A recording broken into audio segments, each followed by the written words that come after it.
The Tyranny of Structurelessness. Section. The star system. The idea of structurelessness has created the, quote, star system. We live in a society which expects political groups to make decisions and to select people to articulate those decisions to the public at large. The press and the public do not know how to listen seriously to individual women as women. They want to know how the group feels. Only 3 techniques have ever been developed for establishing mass group opinion: the vote or referendum, the public opinion survey questionnaire, and the selection of group spokespeople at an appropriate meeting.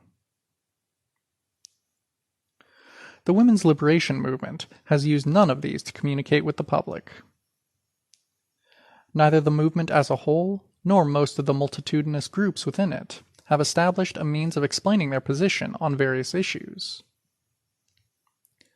But the public is conditioned to look for spokespeople.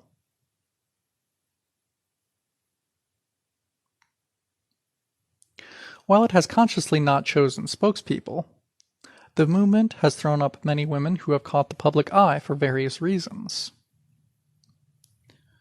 These women represent no particular group or established opinion.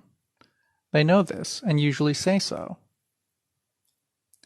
But because there are no official spokespeople, nor any decision-making body that the press can query when it wants to know the movement's position on a subject, these women are perceived as the spokespeople.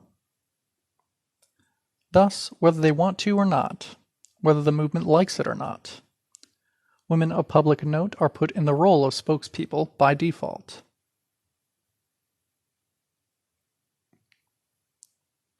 This is one main source of the ire that is often felt towards the women who are labeled, quote, stars. Because they were not selected by the women in the movement to represent the movement's views, they are resented when the press presumes that they speak for the movement. But as long as the movement does not select its own spokeswomen, such women will be placed in that role by the press and the public, regardless of their own desires. This has several negative consequences for both the movement and the women labeled stars. First, because the movement didn't put them in the role of spokesperson, the movement cannot remove them. The press put them there, and only the press can choose not to listen. The press will continue to look for stars as spokeswomen, as long as it has no official alternatives to go to for authoritative statements from the movement. The movement has no control in the selection of its representatives to the public, as long as it believes that it should have no representatives at all.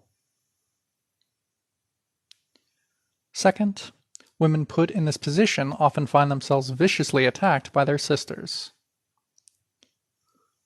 This achieves nothing for the movement and is painfully destructive to the individuals involved. Such attacks only result in either the women leaving the movement, entirely, often bitterly alienated, or in her ceasing to feel responsible to her, quote, sisters. She may maintain some loyalty to the movement, vaguely defined, but she is no longer susceptible to pressures from other women in it. One cannot feel responsible to people who have been the source of such pain without being a masochist, and these women are usually too strong to bow to that kind of personal pressure. Thus, the backlash to the, quote, star system in effect encourages the very kind of individualistic non-responsibility that the movement condemns. By purging a sister as a, quote, star, the movement loses whatever control it may have had over the person, who then becomes free to commit all of the individualistic sins of which she has been accused. End section.